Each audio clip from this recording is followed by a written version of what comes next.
ধন্যবাদ আপনি আমাকে সময় দিচ্ছেন। শুরু করব রাষ্ট্রপতির চমকপ্রদ সেই সাক্ষাৎকার যেখানে তিনি চমকপ্রদ অনেক কথা বলেছেন। তিনি বলছেন যে তাকে তার যে মানে সেটাকে যদি অর্থ করে বা তার ভাবার্থ বলি তাকে একরকম অবরুদ্ধ করে রাখা হয়েছে এই পুরোটা সময় বা অদৃশ্য একটা কারাগারে তিনি ছিলেন। তার নামে অনেক কিছু হয়েছে যার কিছুই তিনি জানতেন না বা অনেক কিছুই জানতেন না।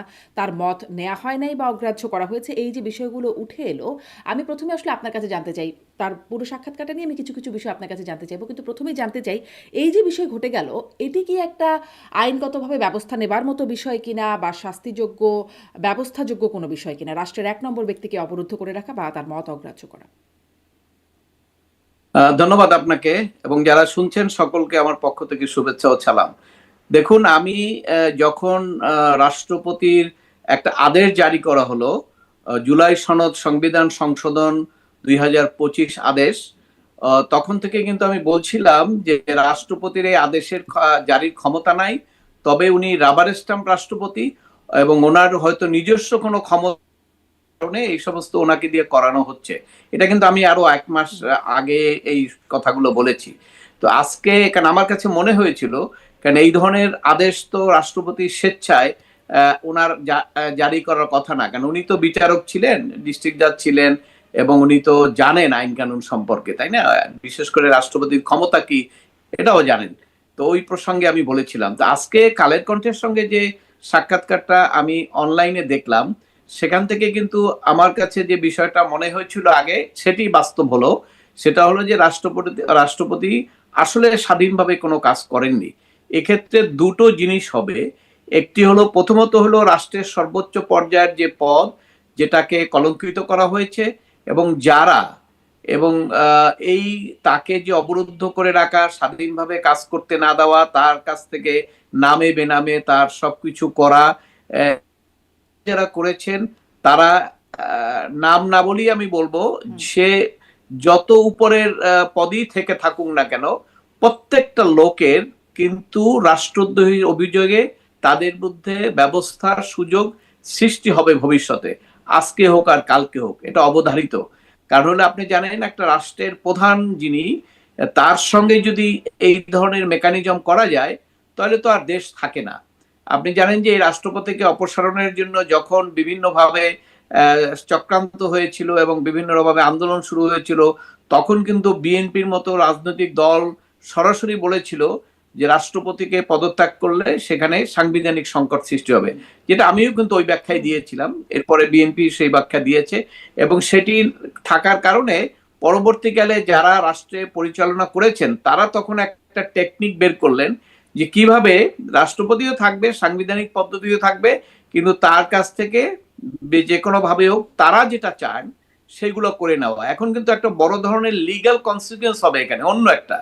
সেটা হলো, ধরেন এই যে অর্ডিন্যান্স গুলো জারি করা হয়েছে, সেখানে কিন্তু ওখানে আইনে বলা আছে যে রাষ্ট্রপতির নিজের স্যাটিসফ্যাকশন লাগবে, তাই না?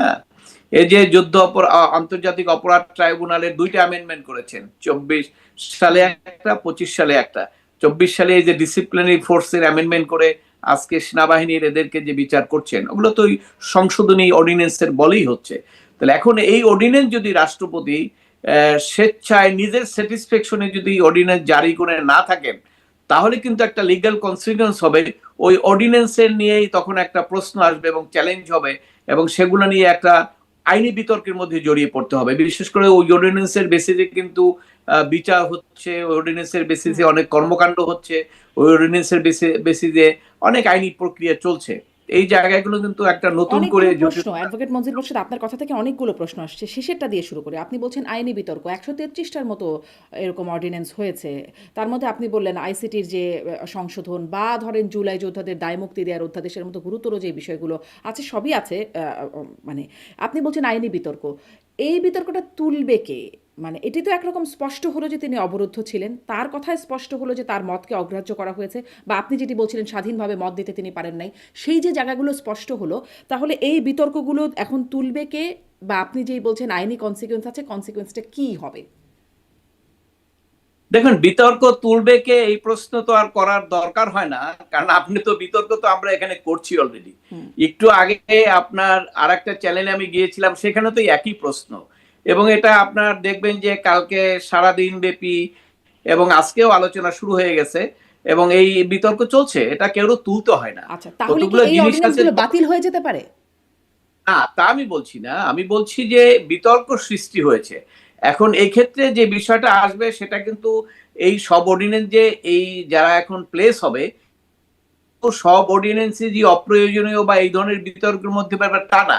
কারণ অর্ডিন্যান্স করার যে অর্ডিন্যান্স মেকিং পাওয়ার আর্টিকেল 93 তে যে দেওয়া আছে, সেখানে সুনির্দিষ্টভাবে বলা আছে যে প্রয়োজনে, বিশেষ প্রয়োজনে এবং রাষ্ট্রপতি যদি স্যাটিসফাইড হন, দুটো শব্দ কিন্তু। অর্থাৎ এখন যে অর্ডিন্যান্স গুলো করা হয়েছে সেখানে প্রয়োজন এবং স্যাটিসফ্যাকশন। এখন স্যাটিসফ্যাকশনটা উনি কিন্তু সবকিছু যে উনি স্যাটিসফাইড না হয়ে করেছেন তা কিন্তু না। কারণ উনি কিন্তু কোনো কোনো অর্ডিন্যান্স হয়তো ওনার স্যাটিসফ্যাকশন আছে। এখন এগুলো বর্তমান যারা ক্ষমতায় আছেন তারা নিশ্চয়ই অর্ডিন্যান্স গুলো যাচাই বাছাই করবেন এবং যাচাই বাছাই করে দেখবেন যে এখানে রাষ্ট্রপতির সেই সম্মতি ছিল কিনা। ইভেন কি তারা কনসাল্টও করতে পারেন, কারণ আইন মন্ত্রণালয় কিন্তু কনসাল্টও করতে পারেন রাষ্ট্রপতির সঙ্গে যে মহামান্য রাষ্ট্রপতি, আপনার এই যে অর্ডিন্যান্স গুলো এগুলোর মধ্যে কোনগুলোর ব্যাপারে আপনার সরাসরি সম্মতি এবং আপনার স্যাটিসফ্যাকশন ছিল এবং সেই অনুসারে সেগুলা প্লেস হতে পারে। যদি এখন সেটা হলো রাষ্ট্রপতি একটা। বলেন, যেমনটা তিনি তার সাক্ষাৎকারে বললেন, যদি তিনি বলেন যে না আমার এই পার্টিকুলার অধ্যাদেশের ব্যাপারে স্যাটিসফ্যাকশন ছিল না বা আমাকে জানানো হয় নাই, তাহলে কি সেটা বাতিল হয়ে যেতে পারে? অবশ্যই রাষ্ট্র একটা আইনের কথা তো তাই না? আইনের কথা তো হলো ওনার স্যাটিসফ্যাকশন লাগবে এবং উনি স্বেচ্ছায় করেছেন। তাই এখন যদি তার সঙ্গে কনসাল্ট করার পরে যদি উনি এইরকম একটা বক্তব্য বলে যে এই অর্ডিন্যান্সটা আমি তো স্বেচ্ছায় দেই নাই বা আমি এটা স্যাটিসফাইডও ছিলাম না, এটা প্রসেস করে ওই অন্তর্বর্তীকালীন সরকার তারা কাগজ পাঠিয়ে দিয়েছে, অ্যাজ ইউজুয়ালি আমাকে সাইন করতে হয়, আমি সাইন করেছি, এই কথাটা বলার সাথে সাথে নিশ্চয়ই তখন আইন মন্ত্রণালয়ের পক্ষ থেকে এটা ধরে নেওয়া হবে যে এটা লিগ্যালিটি এবং লিগ্যাল ফোর্স আর নাই, তখন সেটা তারা প্লেস করবেন না। এটা একটা পদ্ধতি হতে পারে। আর একটা পদ্ধতি আছে, সেটা ওনারা যদি নাও করেন, এটা ধরেন পার্লামেন্টে প্লেস হলো, আইন হয়ে গেল, কিন্তু আইন হয়ে যাওয়ার পরে আইন চ্যালেঞ্জ করার তো সুযোগ রয়ে গেছে। ভবিষ্যতে বিভিন্ন ক্ষেত্রে বিভিন্ন সময় এই সমস্ত অর্ডিন্যান্স গুলো আদালতে চ্যালেঞ্জ হবে। কারণ আমার কোনো মামলার প্রয়োজনীয় যদি হয় তখন সেখানে আমরা চ্যালেঞ্জ করতে পারি। আইসিটির যে ট্রায়াল চলছে সেখানে আসামি পক্ষ এটা তারা যদি কেউ এগ্রিভ হয়ে থাকেন এই অর্ডিন্যান্সের কারণে, তারা ওটা চ্যালেঞ্জ করতে পারেন। এই যে দেখেন এখানে অর্ডিন্যান্স মেকিং পাওয়ারটাই তো প্রপারলি হয় নাই, আইন তো চ্যালেঞ্জ করা যায় যে কোনো সময়, তো ওই প্রক্রিয়াও একটা যাবে। এখানে দুটো জিনিস হবে, একটা হলো সরকারও সতর্কভাবে চিন্তা ভাবনা করে এটা একটা স্ক্রুটিনাইজ করতে পারেন, আর এটা না হলেও পরবর্তীকালে একটা লিগ্যাল যে ফাইট আইন হয়ে যাওয়ার পরেও সেগুলোও একটা ভবিষ্যতের পথ ওপেন থাকবে এবং সেটিও আমার মনে হয় যে একটা সময় কেউ না কেউ যে কোনো প্রক্রিয়ায় এগুলো আলোচনায় আসবে। জি। কারণ হলো যে আলোচনায় আসার মতো সূত্র তো তৈরি হয়ে গেছে, কাজে এটা তো আলোচনায় আর আপনি দাবিয়ে রাখতে পারবেন না। জি, স্পষ্ট। মানে এটা যে এর যে কোনো কনসিকুয়েন্স হতে পারে সেটি এখন বোঝা যাচ্ছে যদি কোনো কেউ চ্যালেঞ্জ করে এই বিষয়গুলোতে। আপনি বলছিলেন যে তাকে রাবার স্ট্যাম্প রাষ্ট্রপতি বানিয়ে রাখা হয়েছে বা তার মানে তার সাক্ষাৎকারেও যেটি আসছে, এটাকে আপনি বলছেন রাষ্ট্রদ্রোহী অপরাধ। এই অপরাধের জন্য জি, অপরাধী কে হবেন? এটা খুব সোজা কথা। কারণ আপনি দেখবেন যে তার যে ক্ষমতা, অর্থাৎ রাষ্ট্রপতির স্বাধীন কর্মকাণ্ডের উপরে এই অন্তর্বর্তীকালীন সরকারের যারা যারা হস্তক্ষেপ করেছেন, এর মধ্যে একটা জিনিস কিন্তু উনি সাক্ষাৎকারেই বলে দিয়েছেন যে আমাকে অপসারণ করার জন্য একজন প্রধান বিচারপতির কাছে ওই একজন উপদেষ্টা এবং একজন গিয়েছিলেন। তাহলে ওনারা তার মধ্যে অভিযুক্ত হয়ে যাচ্ছেন, কারণ ওনাকে অপসারণের জন্য বেআইনিভাবে তারা একটা কনস্পিরেসি করেছিল। এটা তো ওনার বক্তব্যের মধ্যেই চলে আসছে। কাজে এখানে আমি নাম বলবো না, কিন্তু এখানে অনেক একদম টপ লেভেল থেকে অনেকেই এখানে জড়িয়ে যেতে পারেন। তবে এখনই যে আজকেই যে কিছু হয়ে যাবে বা কালকেই কিছু হয়ে যাবে তা না। তবে এটা আমাদের মনে রাখতে হবে, বাংলাদেশ সব সম্ভবের দেশ এবং এই যে রাষ্ট্রপতির উপরে যে বল প্রয়োগ, রাষ্ট্রপতির কার্যক্রমে হস্তক্ষেপ, এগুলো তো রাষ্ট্রদ্রোহীর অভিযোগ। কারণ রাষ্ট্রের প্রধান কর্মকর্তাকে যদি আপনি কাজে বাধা সৃষ্টি করেন এবং তার উপরে যদি বল প্রয়োগ করেন, এই রাষ্ট্রদ্রোহিতার অভিযোগগুলো আজকে না হোক, 10 বছর পরে হোক, 5 বছর পরে হোক, একদিন না একদিন আসবে। এবং আমার বিশ্বাস, যেহেতু বাংলাদেশের সব সম্ভবের দেশ এবং বাংলাদেশও এটি এক সময় এই সমস্ত কর্মকাণ্ড যারা করেছেন তারা আইনের আওতায় আসবেন, এটা আমি আইনজীবী হিসেবে মনে করি যেটা নিশ্চয়ই হবে, কারণ আমাদের ওই রকম ইনস্ট্যান্স আমাদের জুডিশিয়াল হিস্ট্রিতে আছে। আপনি বলছেন একজন উপদেষ্টা গেছেন, রাষ্ট্রপতি বলেছেন, রাষ্ট্রপতি এটাও বলেছেন যে প্রধান উপদেষ্টা সংবিধান অনেক কিছুতেই সংবিধান লঙ্ঘন করেছেন, তার কাছে যাবার কথা থাকলেও মানে বিদেশ সফর শেষে তার সাথে সাক্ষাৎ করবার কথা থাকলেও তিনি করেন নাই। এই যে বিষয়গুলো একদম খোদ প্রধান উপদেষ্টা করলেন বা তাকে অবজ্ঞা করিয়ে এই বিষয়গুলো করে গেলেন, এর জন্য কি তাকেও এই অভিযোগে অভিযুক্ত করা যেতে পারে?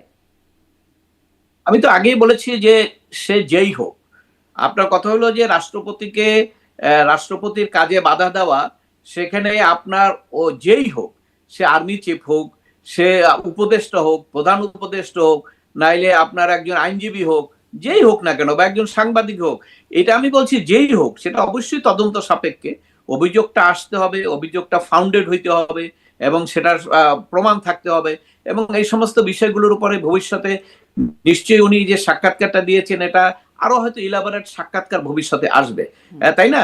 তখন বিষয়গুলো আরো ব্যাপকভাবে জানা যাবে।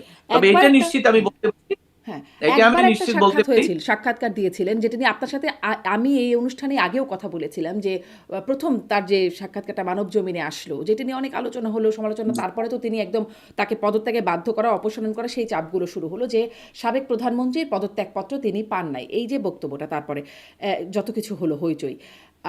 এখন তার এই সাক্ষাৎকারের পরে এটিরও কি এমন কোনো কনসিকুয়েন্স আপনি দেখতে পান?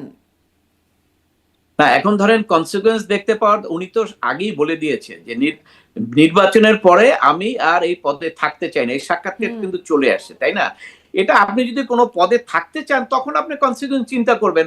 উনি তো থাকতেই চাচ্ছেন না, এখানে কনসিকুয়েন্স কি আছে? ওখানে সরানোর তো কিছু নতুন করে কোনো প্রয়োজন নাই, তাই না? উনি তো নিজেই বলে দিয়েছেন থাকবেন না। এখন শুধুমাত্র আমাদের সংসদ বসবে, সংসদ বসার পরে স্পিকার নির্বাচিত হবে, এবং স্পিকার নির্বাচনের পরে রাষ্ট্রপতি নির্বাচন নিশ্চয়ই বিএনপি চাইবে, কারণ যে দলই ক্ষমতায় আসে সেখানে কিন্তু উনি যখন পদত্যাগ করবে তখন বিএনপি কিন্তু রাষ্ট্রপতি নির্বাচন করে তাকে রাষ্ট্রপতি নির্বাচিত করবেন, এটা তো খুব স্বাভাবিক প্রক্রিয়া। আর উনি পদত্যাগ করলে স্পিকার নির্বাচিত হওয়ার আগ পর্যন্ত করলে সেটা একটা জটিলতা হবে যে কে দায়িত্ব নেবে। আমার মনে হয় যে উনি সেটাই হয়তো অপেক্ষা করবেন যে স্পিকার নির্বাচিত হয়ে যাওয়ার পরই উনি যদি পদত্যাগ করেন, যেটা উনি আগে বলেছেন, তাহলে স্পিকার দায়িত্ব নিবে, তাই না? সেক্ষেত্রে তার কোনো সমস্যা নাই, এবং তারপরে রাষ্ট্রপতি নির্বাচিত হবে। তো উনি তো এখন উনি যেটা যেভাবে বলেছেন, তাতে ওনার তো হারাবার কিছু নাই, তাই না? উনি তো আগে সেটা বুঝে শুনি কথাগুলো বলেছেন, এবং এই যে কথাগুলো যে বলেছেন এর জন্য অবশ্য ওনাকে ধন্যবাদ। কারণ অনেকে তো অনেক কথা বলে না, অনেকে অনেক কথা চেপে যায়, তাই না? তো এই যে উনি যে কথাগুলো বলেছেন, এটি আমি মনে করি যে আমাদের দেশের জন্য ভালো হলো। কারণ আমরা সবাই জানতে পারলাম যে আলটিমেটলি বাংলাদেশে কি হলো, এগুলো আমাদের ভবিষ্যৎ। কারণ ইতিহাস তো কোনো সময় আপনার চাপা থাকে না, প্রকৃত ইতিহাস কিন্তু চলে আসে, এবং ইতিহাসের আলোকে অভিজ্ঞতা নিয়েই কিন্তু আমাদের কাজ করতে হয়। অতএব উনি যেটা এটা বলেছেন, আমি মনে করি যে উনি খুব ভালো কাজ করেছেন। এটা অনেকেই আশঙ্কা করছিল, আমি আইনজীবী হিসেবে তো প্রকাশ্যেই বলে দিয়েছিলাম, অনেকবারই বলেছি উনি স্বাধীনভাবে এটা কাজ করতে পারেন না, এভাবে করার কথা না। কিন্তু তারপরে এখন আজকে তো সব প্রকাশ্যে আসলো যে আসলে উনি স্বাধীনভাবে করেন নাই। এটা অত্যন্ত দুঃখজনক যে একজন মহামান্য রাষ্ট্রপতি, যিনি সংবিধান বলে, সংবিধান অনুসারে যিনি হলেন সর্বোচ্চ অভিভাবক, তার সঙ্গে যদি আপনার বেআইনি ভাবে তার অধীনে যারা আছেন, তার কাছ থেকে যারা শপথ নিয়েছেন, তারা যদি এই বেআইনি কর্মকাণ্ডগুলো করেন, এটাকে জাতি বা দেশের রাজনৈতিক দলগুলো কিভাবে নিবে, এটা হয়তো কালকে পরশু আপনার বিভিন্নভাবে আলোচনার মধ্যে দিয়ে চলে আসবে। তবে আমি একজন আইনজীবী হিসেবে, একজন নাগরিক হিসেবে মনে করি যে এটি নিশ্চয়ই কেউ যেন এটাকে অ্যাভয়েড না করেন, এবং এটা যেন কোনোভাবে চাপা পড়ে না যায়, এটা নিশ্চয়ই যেন যথাযথ প্রক্রিয়ায় এটার একটা প্রতিকার যেন আসে, সেটাই আমার প্রত্যাশা থাকবে। তার মানে অনেকগুলো আইনি বিষয় রয়ে যাচ্ছে এখন, এই রাষ্ট্রদ্রোহিতা যারা করলো তাদেরও একটা বিচারের মুখোমুখি হতে পারে, এবং যে অধ্যাদেশগুলো জারি হয়েছে সেগুলোর মধ্যেও যেগুলো রাষ্ট্রপতির আসলেই কনসেন্ট নেওয়া হয় নাই বা মতামত নেওয়া হয় নাই, স্বাধীনভাবে মত প্রকাশ করা হয় নাই, সেগুলোর ক্ষেত্রেও একটা লিগাল কনসিকুয়েন্স হতে পারে। দেখা যাক সামনে কি হয়, নিশ্চয়ই তখনও আপনার কাছ থেকে এই বিষয়গুলো শুনবো। আরও দু একটি বিষয় আছে আলোচনার জন্য। আন্তর্জাতিক অপরাধ ট্রাইব্যুনালের চিফ প্রসিকিউটরের পদ থেকে তাজুল ইসলামকে সরিয়ে দেওয়া হয়েছে। আমি আসলে এই প্রশ্নটা করতে চাই যে তাকে নিয়োগ দেওয়ার সময় একটা সমালোচনা ছিল যে তিনি আসামি পক্ষের আইনজীবী ছিলেন আগে, তিনি এখন চিফ প্রসিকিউটর হিসেবে মানে নিয়োগপ্রাপ্ত হয়েছিলেন, তাকে সেই নিয়োগটি দেওয়াই হলো কেন? আর এখন এসে মানে সেই নিয়োগ দেওয়ার পেছনে যৌক্তিকতা কি ছিল, আর এখন সরিয়ে দেওয়ার পেছনে এই যৌক্তিকতা কি? দেখুন, নিয়োগ দেওয়াকালীন সময় তো তখন যারা ক্ষমতায় ছিলেন সেখানে আপনার ধরেন জামাতে ইসলামের তো একটা বড় ভূমিকা ছিল, তাই না? বিভিন্ন পদে তারা নিয়োগ দিয়েছেন এবং আপনি জানেন এটা বিএনপি পরবর্তীকালে বিভিন্ন সমালোচনা করেছে। এটা দুই দলের মধ্যে একটা টানাপোড়েন চলছিল, কারা কারা কোন পদ দখল করেছেন। তো এখানে তারা যেহেতু যুদ্ধ অপরাধের আন্তর্জাতিক অপরাধ ট্রাইব্যুনালের যে বিচারটা, সবচেয়ে ক্ষতিগ্রস্ত দল হলো জামাত, কারণ জামাতের কয়েকজনের ফাঁসি কার্যকরী হয়েছে এবং তারা একটা ভোকাল ছিল এবং ওই সাজার কারণে তাদের অনেকেরই কিন্তু মৃত্যুদণ্ড হয়ে গেছে, তারা আর জীবিত নাই। অতএব সেদিক থেকে জামাত কিন্তু খুব ক্ষতিগ্রস্ত হয়েছে এবং সেদিক থেকে তারাও চেয়েছিল যে এই যুদ্ধ অপরাধীর এই আইনের মধ্যে যারা তাদেরকে সাজা দিয়েছে, যে সমস্ত রাজনৈতিক দল, তাদেরকেও এই আইনের মার কাছে এখান থেকেই তারা সাজা দিবে, এরকম একটা পরিকল্পনা তো ছিল তাদের। এবং সেই কারণে হয়তো ওই পদে নিয়োগের ক্ষেত্রে যাকে নিয়োগ দেওয়া হয়েছিল তার অবশ্য বিএনপি তখন আপত্তি করেন নাই, কারণ হলো যে ওনারও তো যোগ্যতা আছে, কারণ উনি ট্রাইব্যুনাল সম্পর্কে ভালো মামলা করছেন। যদিও যারা অভিযুক্ত, যাদের সাজা হয়েছে, তাদের একটা পয়েন্ট রয়ে গেছে, সেটা তারা সবসময় বলে আসছে, এখনো বলে আসছে, যে যিনি প্রসিকিউটর উনি তো এই যুদ্ধাপরাধীর এখানে আসামিদের পক্ষের আইনজীবী ছিলেন এবং সেই কারণে ওনার উপরে বলা হচ্ছে যে সেই কারণে প্রতিহিংসা পরায়ণ হয়ে এই আমাদেরকে শাস্তি দেওয়া হচ্ছে। এটা কিন্তু একটা রাজনৈতিক বক্তব্য ওনারা দিয়ে আসছেন সাজা হওয়ার পর থেকে, প্রথম থেকে, যেটা একটা ফেয়ার ট্রায়াল না। সেই কারণে যেহেতু ওনারা ওখানে ছিলেন, সেটা কিন্তু আলোচনার মধ্যেই ছিল সবসময়। তো এখন ওই নিয়োগের পরে বর্তমানে কেন আসছে, এটা আবার একটা অন্য প্রসঙ্গ। কারণ আপনি জানেন বিশ্বব্যাপী এটা একটা আপনার আছে সিস্টেম, রাজনৈতিক দলগুলো যখন ক্ষমতায় আসে তখন কি পয়েন্টগুলো, অনেক অনেক পয়েন্টগুলো আছে যেখানে তাদের নিয়োগগুলো তারা তাদের রাজনৈতিক দলের সমর্থক লোকজন দিয়ে দেওয়া হয়। এবং এখানে যাকে নিয়োগ দেওয়া হয়েছে তাকে আমি ব্যক্তিগতভাবে চিনি। ঢাকা কোর্টে যে ট্রায়াল করার যে আইনজীবী, ৮-১০ হাজার আইনজীবী কিন্তু ওখানে প্র্যাকটিস করে, কিন্তু আপনি যদি একদম এক্সপার্ট ট্রায়াল লয়ার খোঁজেন তাহলে কিন্তু সর্বোচ্চ ১০ জন যদি পান, তার মধ্যে ৩-৪ জনের মধ্যেই কিন্তু আমিনুল ইসলামের নাম আছে এবং উনি অনেক ট্রায়াল করেছেন। অভিজ্ঞতার দিক থেকে কিন্তু এটা ফার্স্ট চয়েস, এটা খুব কম পাওয়া যায়। অর্থাৎ সেদিক থেকে বিএনপি যখন ক্ষমতায় এসছেন, অর্থাৎ বিএনপি তো চাইবে তাদের সাপোর্টারদের কি এই সমস্ত জায়গায় বিভিন্ন, বেশ যেমন অ্যাটর্নি জেনারেল কিছুদিনের মধ্যে হয়তো পরিবর্তন হয়ে যাবে, যেটা শুনছি। এই সমস্ত জায়গায় পরিবর্তন হয়, এটা একটা আপনার বলতে পারেন এটা একটা কাস্টম, সব দলই করে এটা সবসময়। সেই হিসাবেই এখানে ওনারা যেহেতু এসছেন ক্ষমতায়, ওনারা এখানে ট্রাইব্যুনালে এই প্রসিকিউটরকে চেঞ্জ করেছেন। হয়তো অন্য যে নিয়োগ, সেটা হয়তো প্রসিকিউটরের চয়েসে বা সরকারের ইচ্ছায় আরো হয়তো এখানে যারা আছেন সেখানে হয়তো চেঞ্জ হতে পারে। এই চেঞ্জের এটা ফলে কি আপনার আপনি, এই চেঞ্জের ফলে এই যে আমরা বলি রাজনীতি মুক্ত করা বা রাজনৈতিক প্রভাব মুক্ত করার যে একটা বিষয় আমরা সবসময় দাবি করি, এভাবে রাজনৈতিক নিয়োগ দেয়া হলে সেটি কি সম্ভব হবে?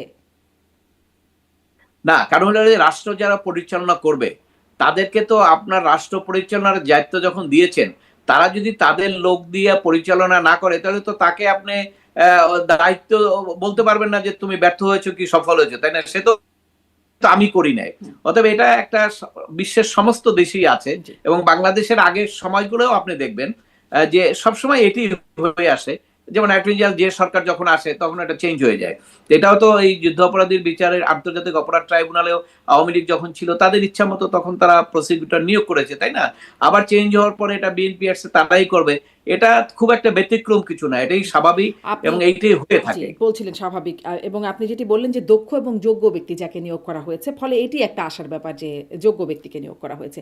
আমরা যখন ওই মানে আন্তর্জাতিক অপরাধ ট্রাইব্যুনালের প্রসিকিউটর থাকাকালীন সময়ে বেশ কয়েক মাস আগে তাজুল ইসলাম তিনি বলেছিলেন যে বিচারে হ্রাস করতে হচ্ছে। স্বাভাবিকভাবে করা যাচ্ছে না, কারণ সরকার পরিবর্তন হয়ে গেলে এই মামলা এই গতিতে চলতে নাও পারে বা বাধাগ্রস্ত হতে পারে। এই যে হ্রাস করা হলো এই বিচারগুলোতে, একে তো আপনি বললেন যে একটা রাজনৈতিক সমালোচনা আছেই যে তারা আসামি পক্ষের আইনজীবী ছিলেন তাজুল ইসলাম, আর একটা হচ্ছে যে হ্রাস করা হলো। এই প্রশ্নগুলো যে পরবর্তীতে এমনিতেই নানান প্রশ্ন থাকে রাজনৈতিক মামলার ক্ষেত্রে, এই প্রশ্নগুলো সামনে এই বিচারের মানে বিচারকে প্রভাবিত করে ফেলতে পারবে। যদিও রায় হয়ে গেছে যেগুলো, সেগুলো বদলে যেতে পারে। যুদ্ধাপরাধীদের ক্ষেত্রে যেমন দেখেছি পরবর্তীতে সব বাতিল হয়ে গেছে, যারা যাদের রায় কার্যকর হয়ে ওঠে নাই তাদের ক্ষেত্রে। না, স্বাভাবিক। আপনি যদি বলেন যে যুদ্ধ অপরাধীর বিচার যাদের হয়েছে ফাঁসি হয়ে গেছিল, পট পরিবর্তনের পরে সে ফাঁসি তো খালাস হয়ে গেল, তাই না? পট পরিবর্তনের পরে এমপিও হয়ে গেছে। তো তো বাংলাদেশেও যে কোনো পট পরিবর্তনের পরে অনেক কিছু হয়ে যেতে পারে, এটা নট আনলাইকলি। তবে আপনার এই যে একটা প্রশ্ন এসছে, সেটা হলো যে এই পরিবর্তনের কারণে কোনো প্রভাব পড়বে কিনা। দেখুন, একটা প্রভাব সেটা হলো যে যে বিচারগুলো চলছে সেই বিচারগুলোর ক্ষেত্রে হয়তো ধরেন চিফ প্রসিকিউটর যে মামলাটা করত, কালকে ধরেন ডেট আছে, ওই জায়গাটা হয়তো চিফ প্রসিকিউটর যে এসছেন ওনার তো ফাইলটা দেখতে হবে, উনি হয়তো কালকে 2 দিনের টাইম নিতে পারেন, এইটুকু পরিবর্তন হতে পারে। আর প্রসেস তো ওটা তো একটা প্রসেস, ওই প্রসেসের মধ্যে তো এই অ্যাপয়েন্টমেন্ট, নতুন অ্যাপয়েন্টমেন্টের কোনো এফেক্ট হবে না, কারণ ওখানে তো বিচারকরা বিচার করছেন। এবং সেক্ষেত্রে ওই একটা কথা আছে যে জাস্টিস হারিস জাস্টিস বাড়ি, এটা কেন বলা হয়? কারণ হলো যে যখনই আপনি খুব দ্রুত করতে যাবেন, এটা শুধু বিচারের ক্ষেত্রে না, আপনি যখন খুব ধরেন আপনি বেরোয় আপনি অফিসে যাচ্ছেন, আপনি যদি দ্রুত করেন আপনার কিন্তু একটা পা ফসকে পড়ার সম্ভাবনা আছে, একটা অ্যাক্সিডেন্ট করার সম্ভাবনা আছে। আপনি যখন রান্না করবেন খুব দ্রুত যদি করতে চান, যে কোনো একটা মশলা লবণ কম হতে পারে, এটা খুব স্বাভাবিক। ওই একই ধরনের কথা এখানে বিচারের ক্ষেত্রেও যখন তড়িঘড়ি করবেন, সেক্ষেত্রে ন্যায় বিচার বিঘ্নিত হতে পারে। এটা হলো আমাদের ক্রিমিনাল জুরিসপ্রুডেন্সের অত্যন্ত সেটেল কথা। এবং সেইটাই হয়তো তাজুল ইসলাম সাহেব ওই সময় বলেছেন যে তড়িঘড়ি করতে হচ্ছে, কারণ ওনাদের তো একটা জাতিকে বলতে হচ্ছে, অন্তর্বর্তীকালীন সরকার, যে আমরা একটা বিচার করে একটা সাবেক প্রধানমন্ত্রীকে ফাঁসি দিয়েছি। এটা তো একটা ক্যাম্পেইন, তাদের এটা একটা বড় ক্যাম্পেইন ছিল, করেছেন। এখন এটার ফেট কি হবে, ভবিষ্যৎ কি হবে, সেটা তো ধরেন শুধু এই ট্রাইব্যুনালের রায়ের পরে এটা এপিলে যাবে।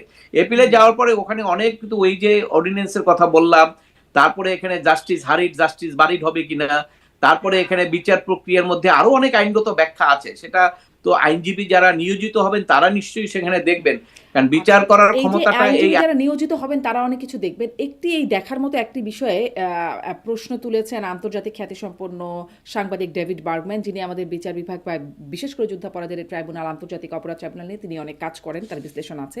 তিনি বলছেন যে 1 বছর বেশি সময় ধরে গ্রেপ্তার হয়ে অনেকে আছেন, যার মধ্যে আছেন সাবেক বিদ্যুৎ ও জ্বালানি উপদেষ্টা তৌফিক ইলাহি চৌধুরী। তিনি 81 বছর বয়সী, তিনি 1 বছর বেশি সময় ধরে তিনি গ্রেপ্তার হয়ে আছেন, কারাগারে আছেন। এবং তার মতো আরও আছেন তিনি যাদের নাম উল্লেখ করে ফেসবুকে স্ট্যাটাস দিচ্ছেন, দীপু মনি আছেন, ফারুক খান, কামাল আহমেদ মজুমদার, শাহজাহান খান, গোলাম দস্তগীর গাজী, ফজলে করিম চৌধুরী, বিচারপতি শামসুদ্দিন মানিক, ইনাদের নাম তিনি উল্লেখ করছেন যে 1 বছরের বেশি সময় ধরে তিনি আছেন। এবং ট্রাইব্যুনালের আইন অনুযায়ী তিনি বলছেন তার ব্যাখ্যায় যে 1 বছরে তদন্ত শেষ করার একটা বাধ্যবাধকতা আছে।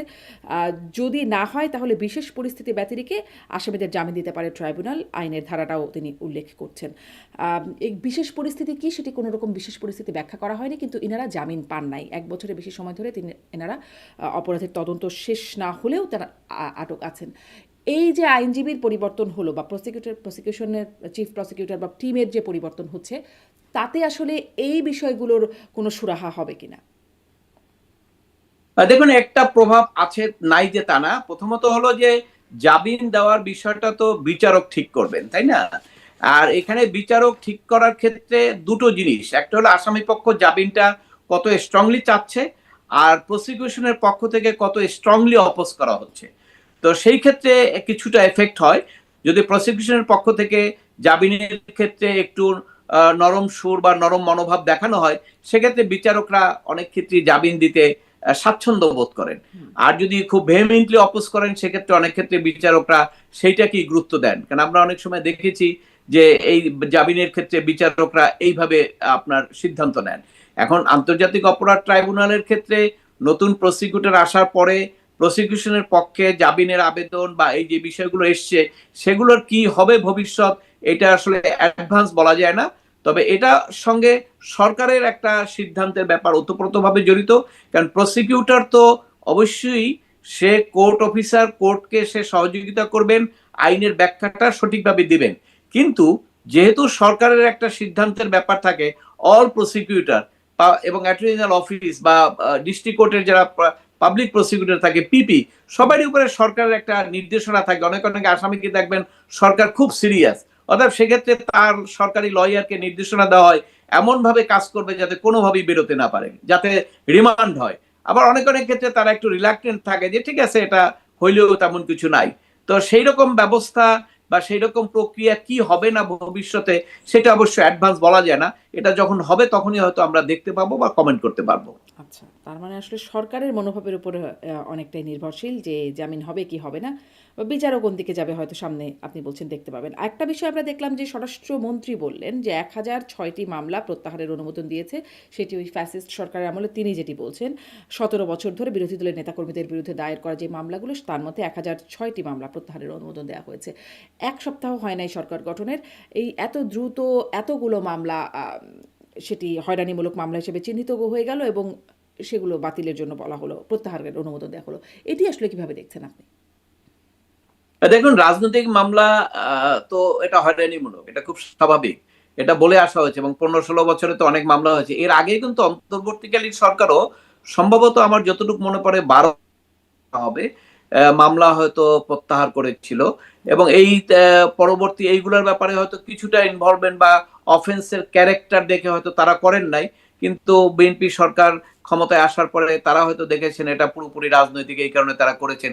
এই কালচারটা আগেও আছে, সরকার পরিবর্তন হলে আজকে যে মামলাগুলো হচ্ছে, এই যে রাজনৈতিক মামলা যেগুলো আছেন, আবার দেখবেন সরকার পরিবর্তন হলে পরে এই রাজনৈতিক মামলা কিন্তু থাকবে না, তখনও আবার হাজার হাজার মামলা প্রত্যাহার হয়ে যাবে। তবে একটা ভালো কথা বলেছেন আজকে স্বরাষ্ট্রমন্ত্রী, সেটা হলো যে এই যে মিথ্যা মামলাগুলো হয়েছে সেগুলোর ব্যাপারে উনি কিন্তু একটা কমেন্ট করেছেন যেগুলো দেখা হবে। কারণ এটি কিন্তু অন্তর্বর্তীকালীন সরকারের উপদেষ্টা থেকে শুরু করে সবাই কিন্তু বলে আসছিল যে এই যে এক একটা মামলায় 500-700 আসামি এবং 1 নম্বর 2 নম্বর ওই কম্পিউটার করা যেগুলো, সেগুলোই দেওয়া হয়েছে এবং অনেক অনেক জায়গায় চাঁদাবাজি হচ্ছে, অনেক অনেক জায়গায় বাদী বলতেছে আমি এদেরকে চিনি না, এরকম এফিডেভিটও অনেক মামলায় দেওয়া হচ্ছে।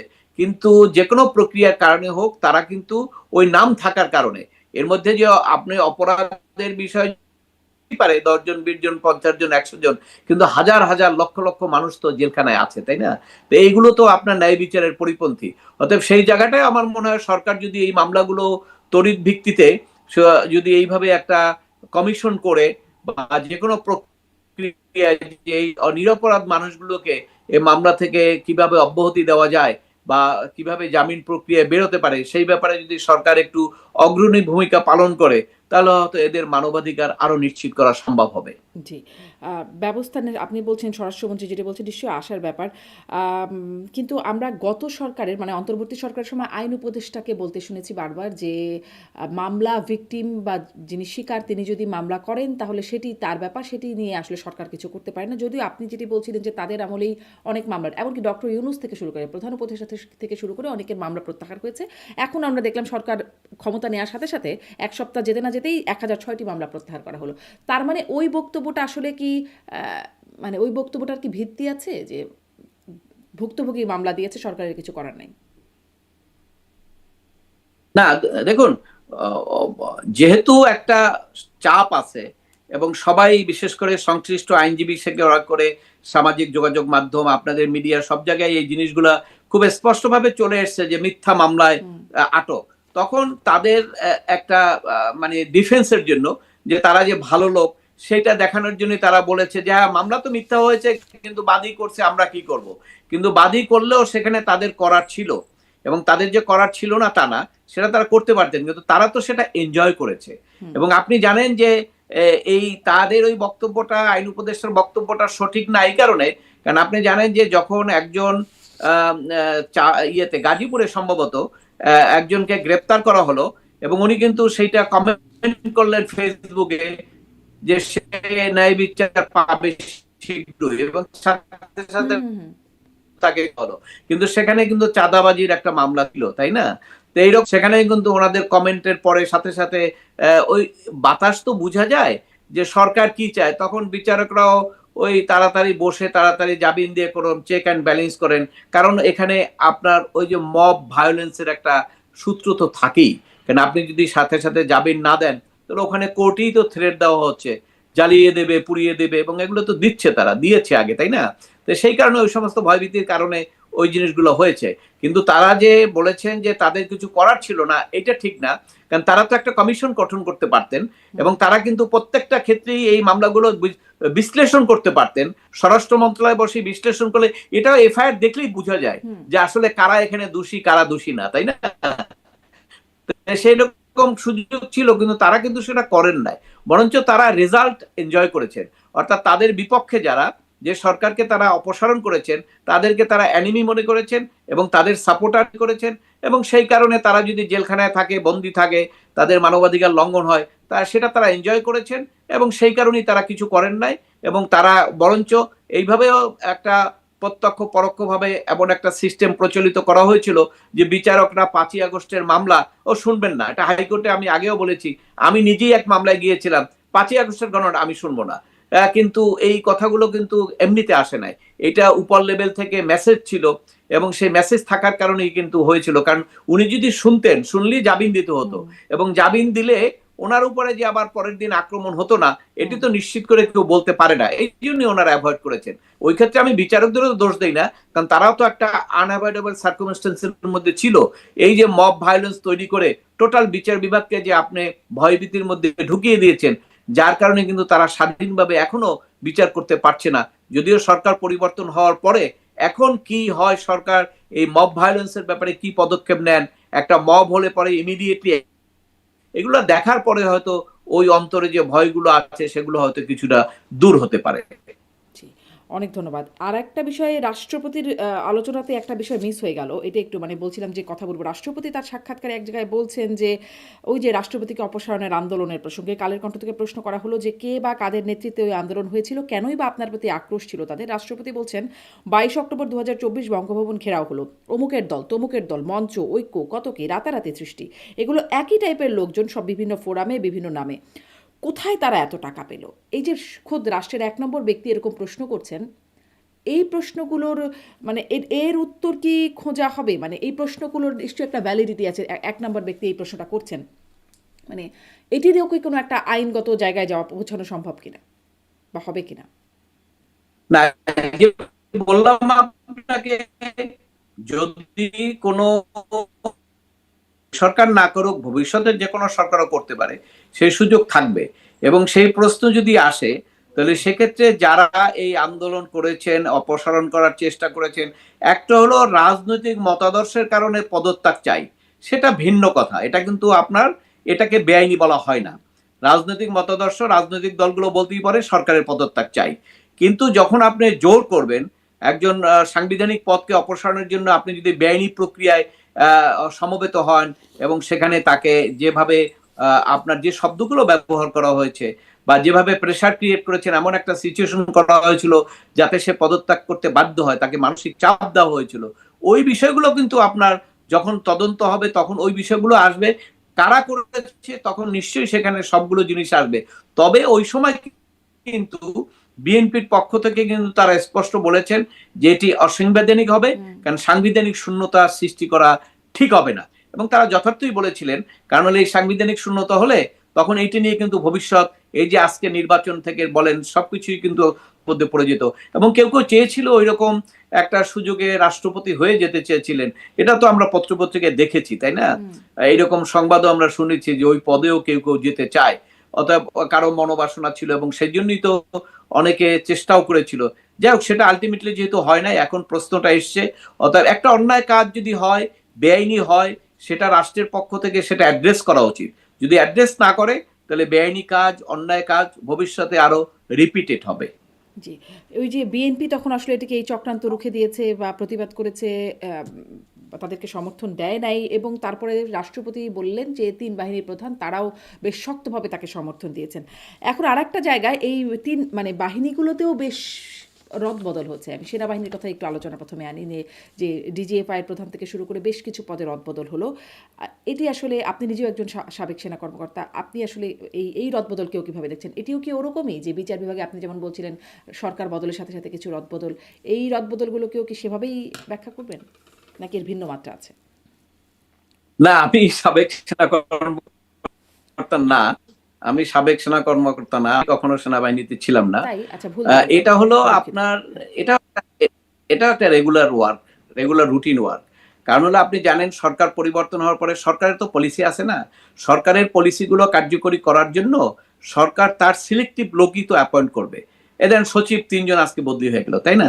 এই সমস্ত সেট আপগুলোই আস্তে আস্তে চেঞ্জ হবে, ভাইস চ্যান্সেলর চেঞ্জ হবে, এগুলো একটা রুটিন ওয়ার্কই বলতে পারেন। এবং এটা অ্যাজ ইউজুয়াল, এটার মধ্যে কোনো ব্যতিক্রম কিছু নাই।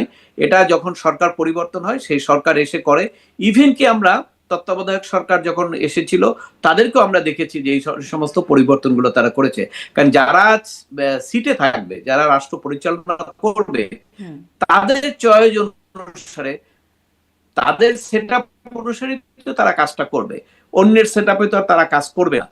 কাজে এই স্বাভাবিক কর্মকাণ্ড এটাকে আমি মনে করি। এবং আরো রদবদল হবে, সব জায়গায় রদবদল হবে, কারণ রদবদল ছাড়া তো বিএনপি তারা যেভাবে রাষ্ট্র পরিচালনা করতে চায় সেটা কিভাবে করবে। এটা আগে যখন আওয়ামী লীগ ক্ষমতায় আসছে তারাও হুম। রদবদল করেছে, যখন আপনার এরশাদ সাহেব ক্ষমতায় আসছে তারাও রদবদল করেছে। এটা একটা নর্মাল একটা প্রক্রিয়া এবং এটা হয় সবসময় জি, পরিবর্তন হলে। জি, একদমই তাই। দেখা যাচ্ছে যে স্বরাষ্ট্রমন্ত্রী বলছেন পুলিশেও কিছু রদবদল হবে, সচিবদের ক্ষেত্রেও, সিনিয়র সচিবদের ক্ষেত্রেও রদবদল দেখা যাচ্ছে। দেখা যাক এই রদবদলে আসলে কেমন প্রভাব পড়ে। সরকারের কেবল অল্প কিছুদিন হলো, সামনে তাদের কাজ কেমন হয় সেই বিষয়ে আপনাদের সাথে কথা বলবার সুযোগ হবে। অনেক ধন্যবাদ অ্যাডভোকেট মনজিল মোর্শেদ, আপনার সাথে কথা বললাম, অনেকটা সময় আপনি দিলেন।